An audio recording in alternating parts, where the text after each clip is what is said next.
thank you very much, Marci, for joining us today. I know that this is a beautiful sunny day today, and thank you for giving us the time. I'm just going to introduce myself, and I'm Shirley Roberts. I'm the coordinator of the St. Jamestown Steering Committee. I think we met a while ago. Yes, we we met did. to the corner. And Yes. Ala, I'm going to let you introduce yourself. I'm Ala Mohammed, the community resource worker at St Jamestown Community Corner. And I've also met you, Marci. It's so good to see you again, Ella. Yes, good And to see Shirley. Yes, thank you. So, you know, Marci, for our audiences, I'm going to just do a little bit of an introduction of you. We all know that this is Black History Month, so we're really pleased to have you. We wanted to profile or shine a light on some of the Black leaders that we have in our community. And we're particularly thrilled to have you as a Black woman be able to join us today for an interview. So I just want to say, Marci Ien is an MP and she is currently a Canadian politician serving as the Member of Parliament for the riding of Toronto Centre. And Toronto Centre riding includes St. Jamestown. Previously, she was a broadcast journalist who is known for co-hosting the news show Canada AM, as well as a daytime panel talk show, The Social. She is the first Black woman to co-host a morning show in Canada. And as a recently elected Member of Parliament, she is the only Black woman to hold a seat in the House of Commons. Besides journalism, Marci has been an active social activist, and as an ambassador of UNICEF Canada in the past, she has advocated for the Undaunted campaign, an ambitious fundraising campaign to educate girls in sub-Saharan Africa. So welcome, Marci. So glad that you can join us today. And I'm going to start off with the first couple of questions. Sure. Again, congratulations on your success of getting elected. Thank you. Thank you, Shirley. Thank you so much. And good to see you again. Thank you. So what motivated you to strive for a leadership position representing St. Jamestown? So Shirley, it was, I didn't realize what was happening, but hindsight really is 2020. But there, George Floyd was killed. There was, protest on the streets. And the talk show that I was on, The Social, being, the only Black panelist on that show, I was really sharing my life experiences. I was speaking to George Floyd and things that were happening here in Canada, anti-Black racism, inclusivity, all of these things, and telling my personal stories and talking about how when I saw George Floyd lying there, I saw my own father or uncles or a family member, and how that impacted me. And what I realized at that point was that there were years and years of trauma. And I think I'm not alone in this. I think that people of color walk around with this trauma, and it's based on what I like to call macroaggressions, because I don't think anything is micro, but being smaller than you are, not speaking up when you should, just trying to get by as a Black person, hold a job, not create too much confusion, not rock the boat too much. And when that happened, things exploded. All of a sudden, I started talking a lot more about things that had happened to me or my family or friends. And as I held that microphone and spoke my experiences, people reached out and they said, listen, keep talking, because you're not just talking for your benefit, you're talking for our benefit.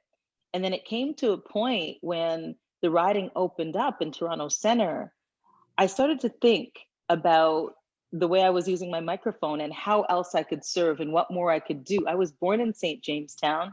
For me, it felt like coming kind of full circle. And for me, it was about service.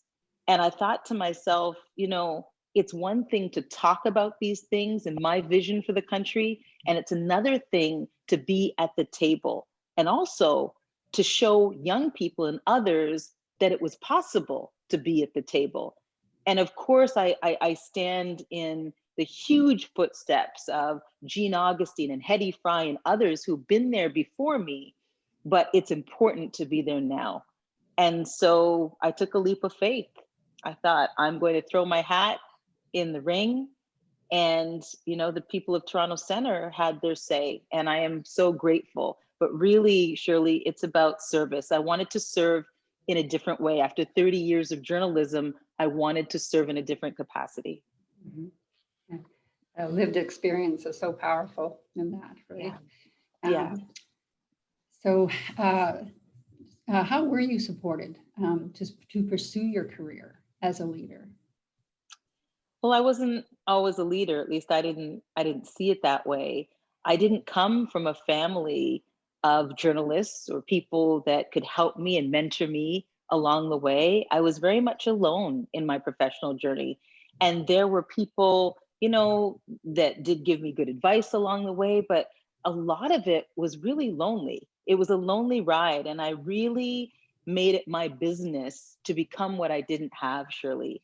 So during my professional career, I mentored a lot. I continue to do that. Whether it's having kids come in and shadow me or offering advice, career advice, steering them towards jobs, steering them towards opportunities. As I grew in my field, I suppose, yes, it was a leadership position, but I worked hard for every single step. And really, I just tried to make it easier for those coming behind me. um, Having said that, when you're the first at something, and I was the first to co-host a national morning show in this country as a Black woman, there's pressure that comes along with that. And it was pressure that I actually put on myself. I knew that I had to be better than most, and that's what I told myself. I had to be better than most, that the threshold wasn't as high for me. And so I had to make sure that I was well researched. I had to make sure that I didn't make as many mistakes, because I wanted to make sure that there would be others that followed. And I wanted to set an example. And that's a heck of a lot of pressure. And it's something that I take a lot of pride in, but that doesn't mean that it didn't weigh heavily sometimes. Thank you. You're welcome. Okay, so as Canada is a diverse country and we're coming from all around the world, and you have lived with a migrant family, what are the challenges your family faced and what are you hoping to change? Mm. Well, my family, my parents emigrated from Trinidad in the 60s and, found a place on Ontario Street in St Jamestown. Diversity, Ella, and it's still that way, is what it was. But it was a community that helped each other. A lot of people didn't know the language. I remember it was the first time my parents saw snow. They came here to go to school, but just making ends meet. So it was school in the day and working in kitchens and in the evening, just to make ends meet. So it was hard, but it was an eye on making things better for my sister and for me. Having said that, I think diversity really is our strength. I look at St. Jamestown and I see, the small businesses, the stores, all of the things that make the community so vibrant. And the hallmark is that people work together. And that is something that has always been a huge part of St. Jamestown, against all the odds. Even, at the corner, look at what's happening. People are getting meals when they need it. People are coming in and accessing services when they need them. It's such an example of people coming together. And that's what St. Jamestown is. And what a pleasure and what a privilege. But really, when people come together of diverse backgrounds, there's so much to learn. And that's the truth. There's so many things, if we'll just listen, lessons there. We talked about lived experience, and it really is about soaking that up and about learning from others, but giving back and being there for each other.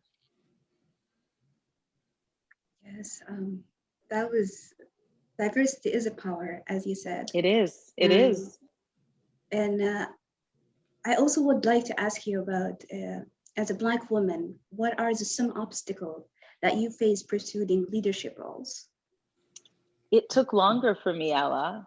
It took longer for me, as I look back, to get certain opportunities. Others were given opportunities before I was, and I would say of similar skill sets. I had to wait longer. But when I finally got there, I made the most of it. I absolutely did. And now we're at a place, and this is why I really felt it was important for me to run, and timing is important here too, is that now we're at a place where I really believe it's our time. We're having conversations now about race and about diversity and inclusivity and anti-Black racism, all these things, conversations that we didn't have before. And we're making sure that these conversations stay in the limelight. We keep pushing them. I've said this is not the time to take our foot off the gas pedal. We've got to continue. And so this is another reason, you know, why I'm here and why I'm here now, because it matters. We talked about lived experience, and it does. It's one thing to be at a table where people say, I have a friend who experienced this, or here's what I heard. It's another thing for someone to be at the table and say, no, it's not about what you heard. Let me tell you what happened to me. Let me tell you what my life's been like. Let me tell you what I've experienced. And so as a Black woman, it's about pushing forward at this particular time. And the timing is everything right now. That's very inspiring, and it will teach many of Black women and the diversity a lot of things.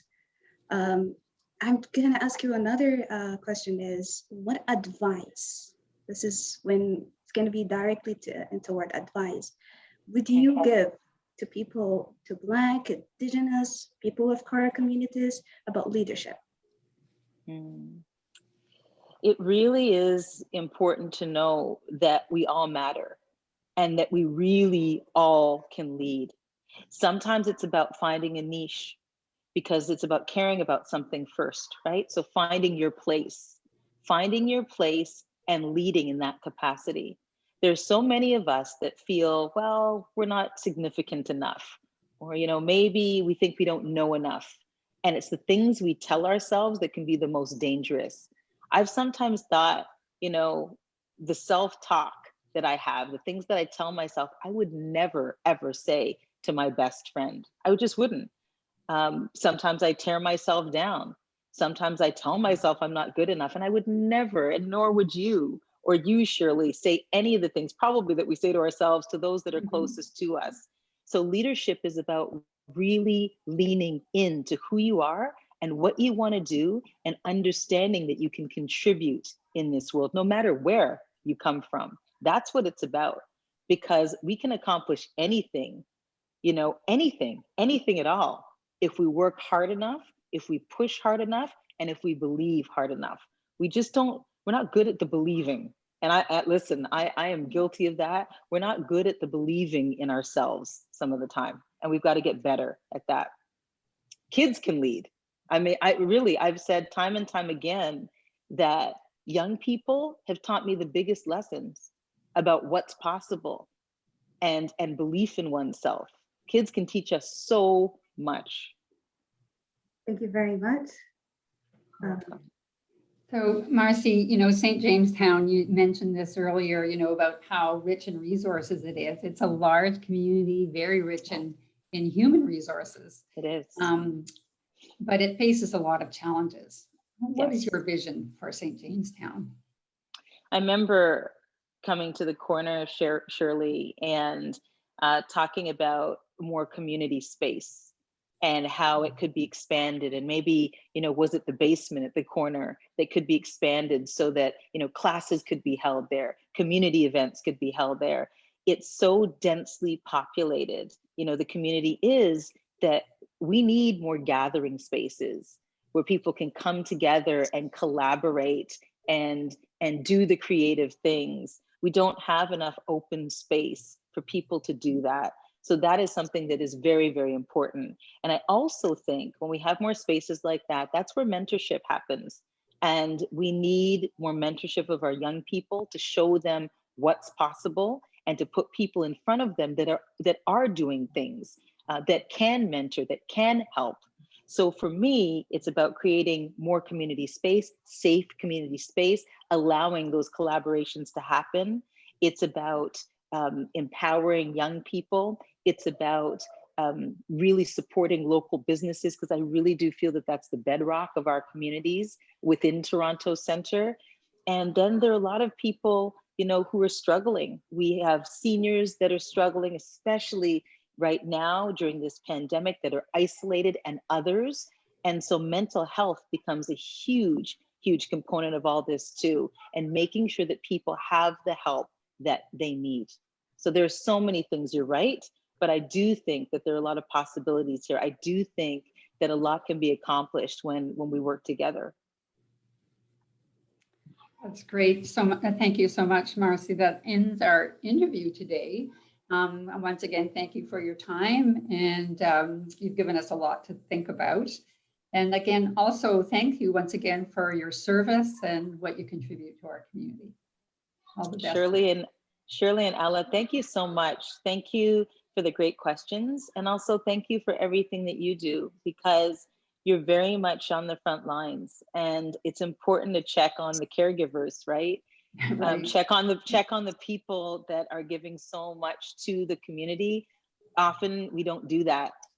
We take for granted those people that are giving every day and sacrificing every day. So I want to take this time to thank you for all that you've done and continue to do, because I appreciate it, the community appreciates it, and I want you to know it. Thank you. Thank you. You're welcome.